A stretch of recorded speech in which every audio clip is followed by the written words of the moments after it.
Well, this morning is a particularly fun morning. We've been in this series taking a look at the story of God. We're taking a look at how God interacts with his people all the way through Scripture. And we're started back at the beginning, and next week it's Advent, so we'll start looking towards the New Testament. We're going to start looking at this same idea as we go to how Jesus came into the world. But it's been a fun series as we've walked through it. And we actually have an expert in the Old Testament that's part of our congregation. Bruce Wells is a professor of Old Testament. He's also not just that, he's a follower of Christ with a deep and passionate faith. And he's you know him, he's a leader in our community. He's leads our guys' small groups on Thursday morning. And I'm just so excited that months ago, I called Bruce and said, hey, would you come and just you've got all this talent and skill and ability, would you come and give it to the church and give us just help us understand this in a really clear way? And he was willing to do that. And I'm just so thankful. So Bruce is going to come and bring the scripture for us today.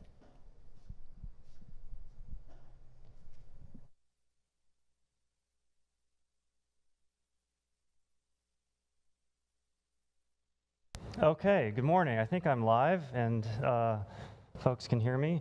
I've never worn one of these mics before. I feel like Katy Perry a little bit. I don't know if I can sing or something, but I'm really grateful for the opportunity to speak to you this morning. Grateful that Kaz has offered me this opportunity. I asked him if he wanted me to give him the text of my sermon before ahead of time so he could look it over and make sure it was okay. And he said, no, you don't have to do that. And I said, well, I'm sure you've made some foolish decisions before in your life. This is just another one you can add to the list that you'll regret later on. But yeah, in talking about the story of God in the Bible and talking about the story of God in the Old Testament, you can't really talk about it unless you talk about the covenant that God makes with the people of Israel. And to get us started in that discussion, I want to tell you a very quick story, not terribly interesting, but it was interesting to me at the time. My wife and I bought our first house back in 2003. I was just out of graduate school, and we didn't have any money for a down payment. Zero. In fact, we had to borrow money to get the rental truck to drive from Baltimore to Minnesota. We bought this small house in a small town in Minnesota. And as I said, we didn't have any money for a down payment, but it turns out at that time and in that area, you didn't need any money for a down payment. I think it was the U.S. Department of Agriculture had said this particular area of Minnesota is a rural area, and so you can get some kind of rural development exception and buy a house without a down payment, and they would guarantee the loan, something like that. My wife and I were still very nervous about making this big purchase. It's the biggest thing we've ever done financially. So when we walked in for the closing, we wanted to be very careful that everything got finalized correctly and appropriately, and we weren't overlooking anything. So we sat down at the table, they handed us a piece of paper, we read it over very carefully, then we signed it, handed it back. They handed us another piece of paper. We read it over very carefully, signed it, handed it back. After several rounds of this, the people around the table said, are you going to read every piece of paper we give you as carefully as you've been reading these pieces of paper? Because no one does that. And I thought the answer was obvious. Of course, we're going to read every piece of paper you give us very carefully and then sign it after that. They said, the only thing you have to remember about this is simple. If you pay, you stay. If we make our mortgage payments, they would let us stay in the house. Well, I thought, why don't we just sign one piece of paper that says, if we pay, we stay, and then we'll be done.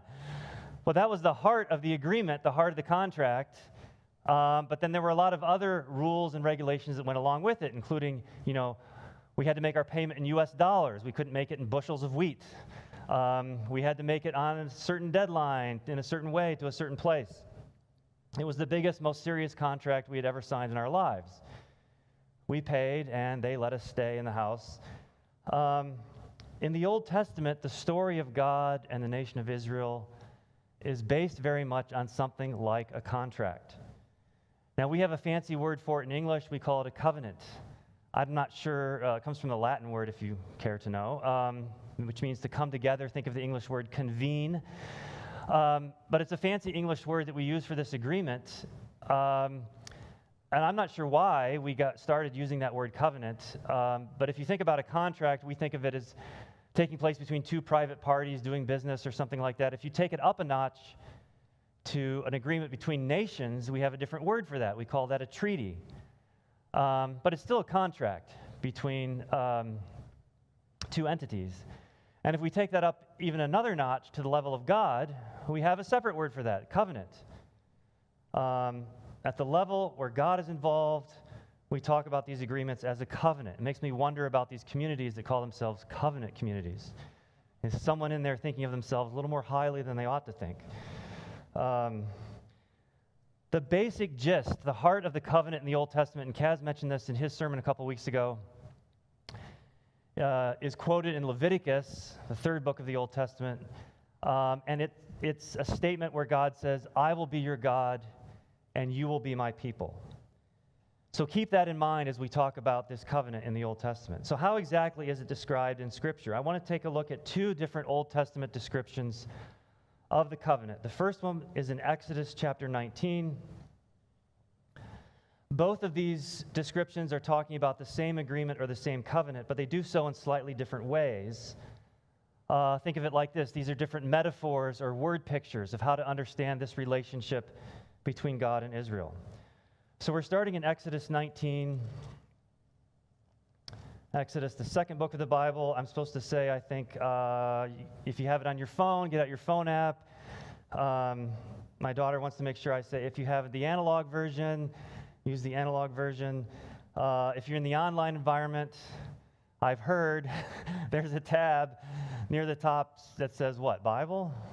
Okay, Bible. Click on that, and you can navigate your way to Exodus 19. And I want us to read starting in verse 3. Then Moses went up to God, and the Lord called to him from the mountain and said, This is what you are to say to the house of Jacob, which is another way of referring to Israel, and what you are to tell the people of Israel. You yourselves have seen what I did to Egypt, and how I carried you on eagle's wings and brought you to myself. Now if you obey me fully and keep my covenant, then out of all nations you will be my treasured possession. Although the whole earth is mine, you will be for me a kingdom of priests and a holy nation. These are the words you are to speak to the Israelites. So Moses went back and summoned the elders of the people and set before them all the words the Lord had commanded him to speak. The people all responded together, We will do everything the Lord has said. So Moses brought their answer back to the Lord. And then chapter 19 goes on to talk about some more interactions that Moses has with God and with the people. At one point, God says to Moses, come back up to the top of the mountain. This is near verse 20. So Moses went up, and the first thing God says to him when he gets to the top, huffing and puffing, God says, go back down and tell the people not to get too close to the mountain and bring Aaron back up with you. And I can, if I were Moses, I'd be sort of like, couldn't you have told me that, before I came up the mountain this time? The point that comes out of chapter 19 is that God is saying, I am making an agreement with you, and you're going to be my special people. Now, he says, you saw how I carried you, in verse 4, on eagle's wings out of Egypt. Now, this isn't meant to be taken literally, like, Gandalf and the dwarves. Maybe they were carried in the eagle's talons. I can't remember. I would have preferred to be on the wings. So we have this figure of speech in verse 4. We can expect other figures of speech to be coming later. God says, if you obey me fully and keep my covenant, you'll be my treasured possession. Another very nice word picture. You will be for me a kingdom of priests and a holy nation. Again, it doesn't mean literally every person in the community would have the function of a priest and wear the garments of a priest and go into the tabernacle to do what a priest does. But it's to emphasize that this agreement is with everyone in the community, not just with the people who are the tabernacle priests. So we get these very interesting word pictures. What I want to emphasize from this text is that some of the wording would have been recognizable to the people of that time. So God says, you will be my treasured possession, and then verse 6, you will be for me. That's legal language from the ancient world. I teach a course at University of Texas called Law and Justice in the Bible. And we look at these sorts of phrases that show up in the Bible but come right out of the world of law from that ancient time. So to create a marriage at that time in that part of the world, the husband would say before witnesses, "You will be to me a wife, and I will be to you a husband." Or, "You will be for me a wife, and I will be for you a husband." The language also shows up in adoption contracts where the adopting father might say to the adoptee, "You will be for me a son, and I will be for you a father." So when God says, "You will be for me," bells are ringing in their minds. This is a legally binding way of creating a relationship. Now, you may have heard this before, but I don't think we always appreciate how momentous this story really is. The societies of the ancient Middle East were accustomed to all sorts of contracts and agreements and even international treaties. There are even some examples in other nations of a king claiming that he has a special relationship with the god or the set of gods that he worships.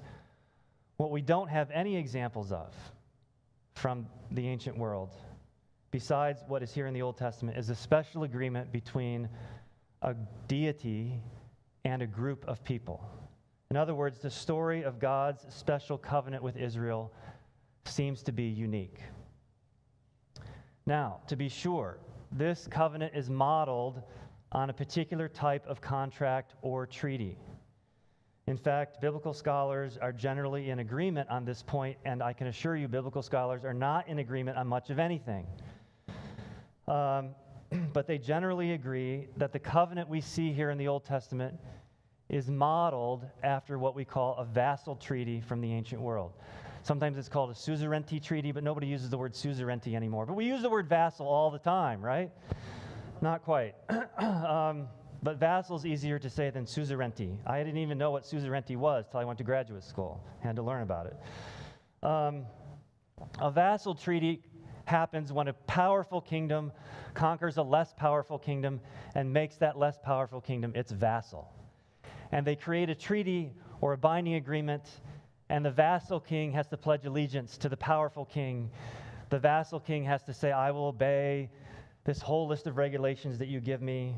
I have to be loyal to you. I have to pay taxes to you." In return, the vassal can expect some degree of protection from the more powerful king if there's an invasion by a third party. But when the people hear this, when the story talks about God saying, "You will be for me a kingdom of priests and a holy nation," they realize this is following the pattern of a vassal treaty. God is the king, the people of Israel are his vassal. Now, when we left off reading in Exodus 19, we were getting close to chapter 20, where you have the Ten Commandments. We won't look at these specifically, but the Ten Commandments are put there in the story to represent the core of what this covenant and treaty is about.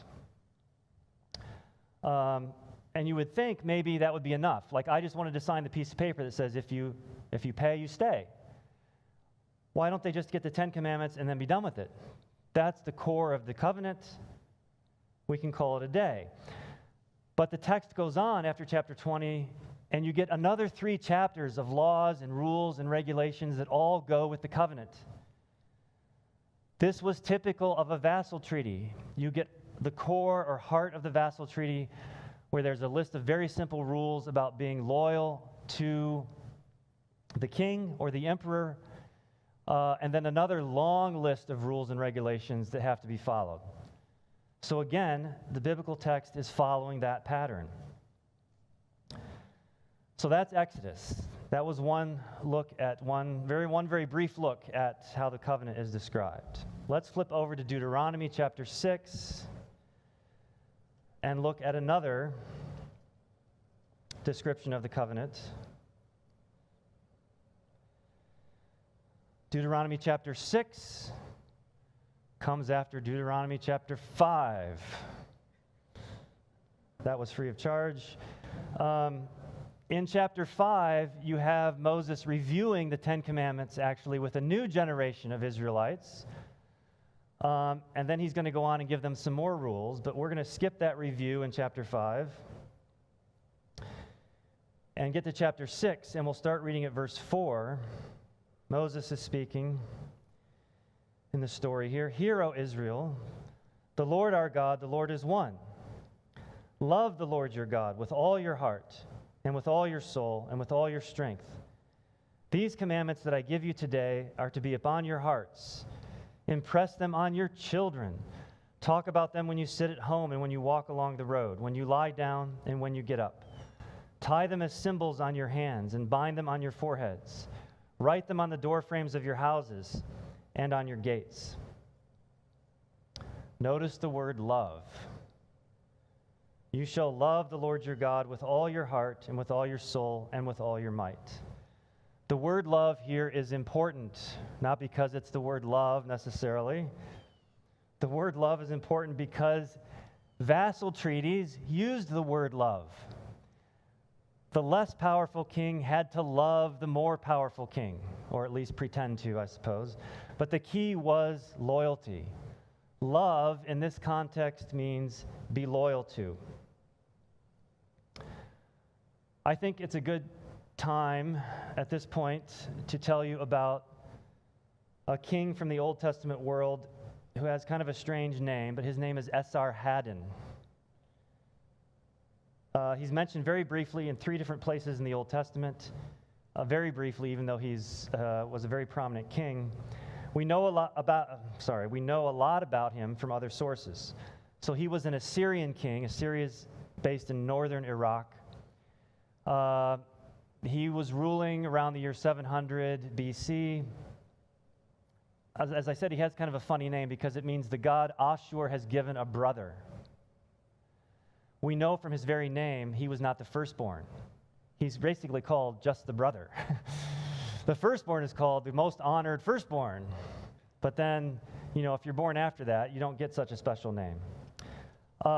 He's very famous, actually, for having expanded the Assyrian Empire from its base in northern Iraq all the way into Egypt. He conquers part of Egypt, which is an amazing feat for back then. He created the largest empire known in the world up to that point. He had a difficult time, though, becoming king. His oldest brother seems to have been captured or killed in battle, but Esarhaddon seems to have been the 4th oldest. So he's got 2 other brothers in front of him. But the old king, his father, says, no, I want Esarhaddon to be king. Well, the 2 older brothers don't like that. And just to reassure you that family dysfunction affects all levels, all socioeconomic levels, the 2 remaining older brothers kill the father and try to take the throne. I don't know who was going to be king. They probably would have had to fight that out later. But they kill the father. They try to take the throne. Esarhaddon and his followers fight back. There's about 2 months of a civil war, and Esarhaddon comes out on top. I don't know what happens to these 2 brothers. We probably don't want to think about that. But Esarhaddon becomes king and consolidates his power. Why am I telling you about Esarhaddon? Because it's fun. Because he's also famous for something else.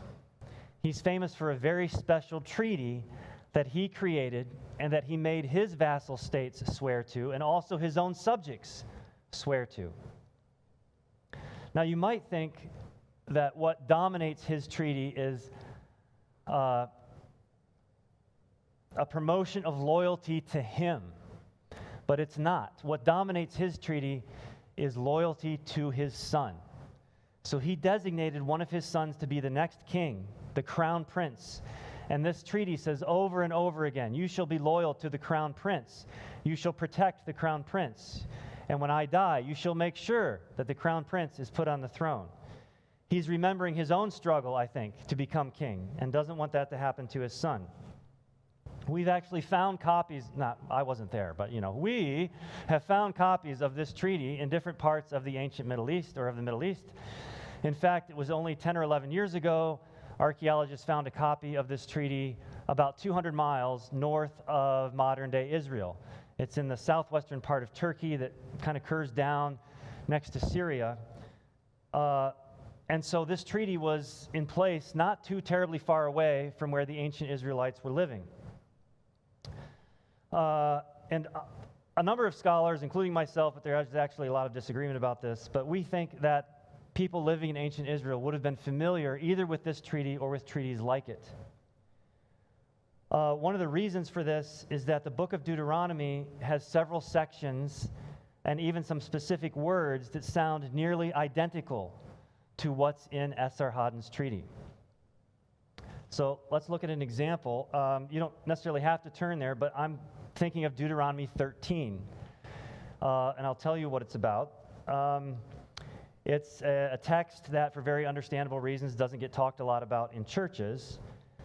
But in Deuteronomy 13, the entire message has to do with a very strong warning to be on guard against disloyalty to God. The first section of the chapter is to beware of disloyalty being promoted by either a prophet or a diviner, another type of prophet. The second section says to beware of disloyalty being promoted by your brothers, your sons, or your daughters, or your wife, or your friends. So in the chapter, we have strong warnings against prophets, diviners, brothers, sons, daughters, wives, and friends. In Esarhaddon's treaty, it says to be on the lookout for disloyalty toward the crown prince. And it says to be wary of any disloyalty coming from, quote, the mouth of your brothers or your sons or your daughters, or from the mouth of prophets or diviners, or from the mouth of any human being at all. I think it's very interesting to note that the Assyrian treaty, Esarhaddon's treaty, mentions brothers, sons, and daughters in the exact same order as the biblical text. And it also mentions prophets and diviners, also found in the biblical text. In both cases, in the Bible and in Esarhaddon's treaty, what is supposed to happen to these people who are disloyalty and trying to persuade others to join them in their disloyalty?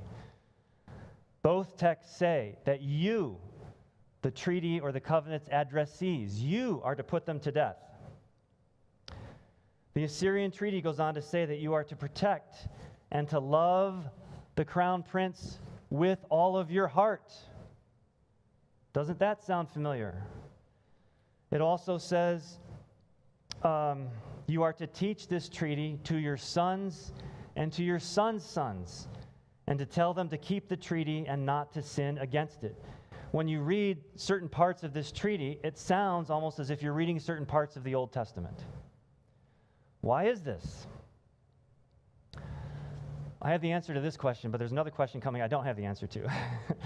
The book of Deuteronomy, more than any other book in the Old Testament, is set up as a vassal treaty between God and the people of Israel.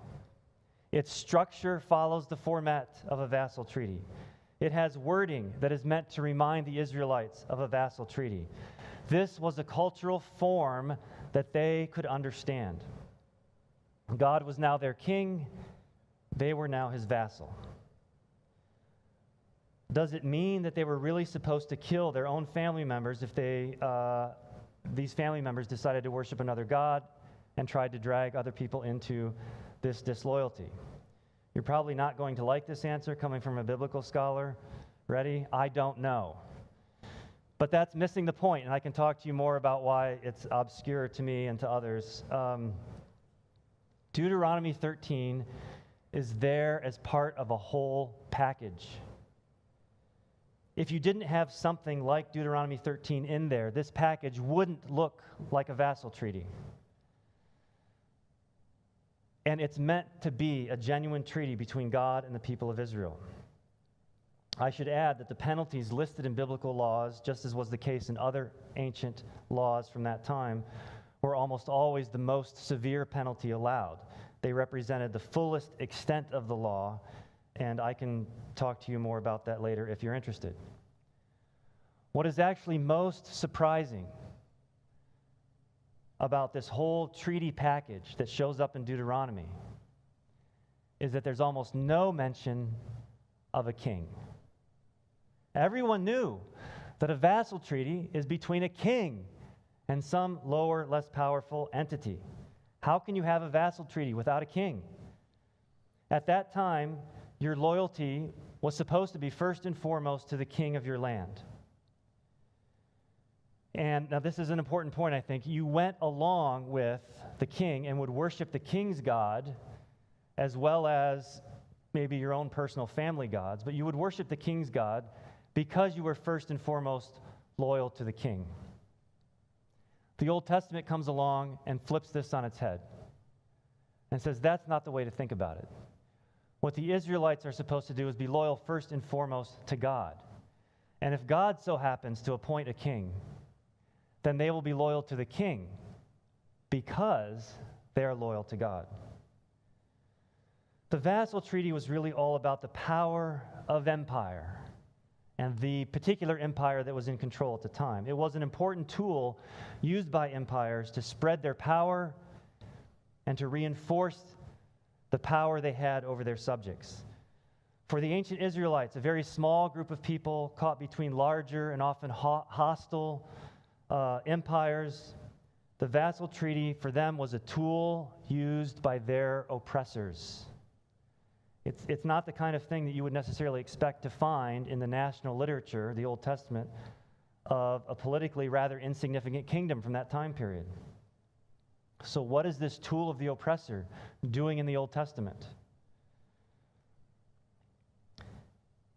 And I want to make the argument that in a way, putting it in the Old Testament, having God create this treaty-like covenant with the people of Israel is an act of rebellion. There are two kinds of Christianity in this world. There's empire-building Christianity, and there's empire-dismantling Christianity. And in the Old Testament, the emphasis on a covenant with God is the empire-dismantling kind. And in the New Testament, when Jesus comes preaching the kingdom of God, which is a direct assault on Roman ideology and the power of Rome, and was taken by the Romans in that way, it was an empire-dismantling kind of approach. The vassal treaty was designed to promote loyalty and allegiance to a king or an emperor. It wasn't designed to assist those who were weak and without power. But in the Old Testament, it's used to undermine the position and power of kings and emperors. Let me give you an example that might help this make more sense. I'm going to hum a tune. Actually, no, I'm a terrible hummer, so I'm going to go da, da, da to a tune. And you're going to try to guess what that tune is. It shouldn't be too hard, but it's a chance to play. Name that tune in church quietly to yourself. Okay, here we go. I've never sung on TV before. Here. I'm nervous. I can do this. Da da da da da da da da da da da da da. Okay, that's enough.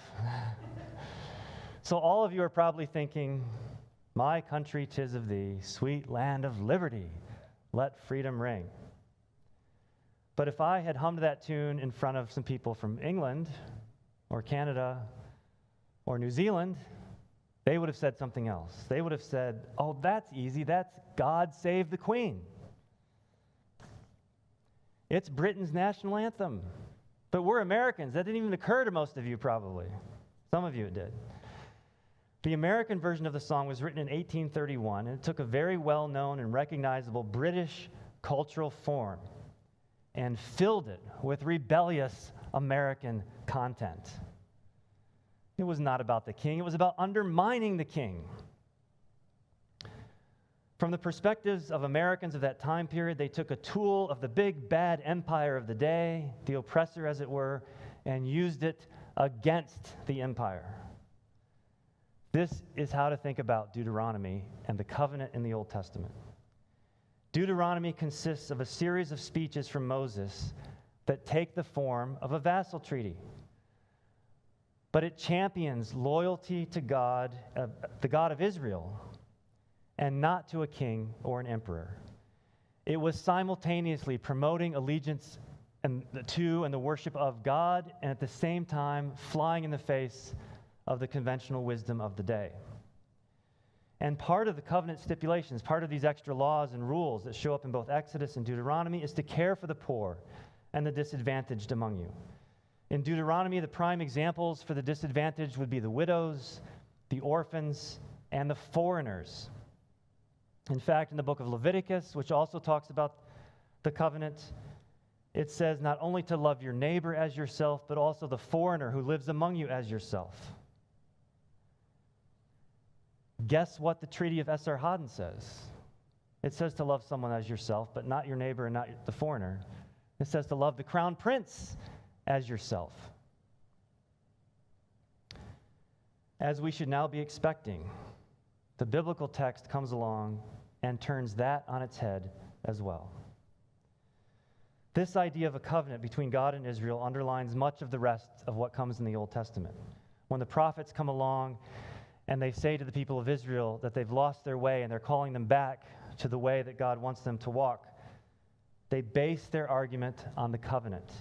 In fact, in some cases, the prophets portray themselves as courtroom prosecutors, laying out the case for how Israel didn't actually live up to its part of the covenant. And then catastrophe strikes. The city of Jerusalem is conquered by the Babylonians, the next big bad empire of the time. Much of the city is burned, the temple is looted and leveled, and many of the people are taken captive as prisoners of war.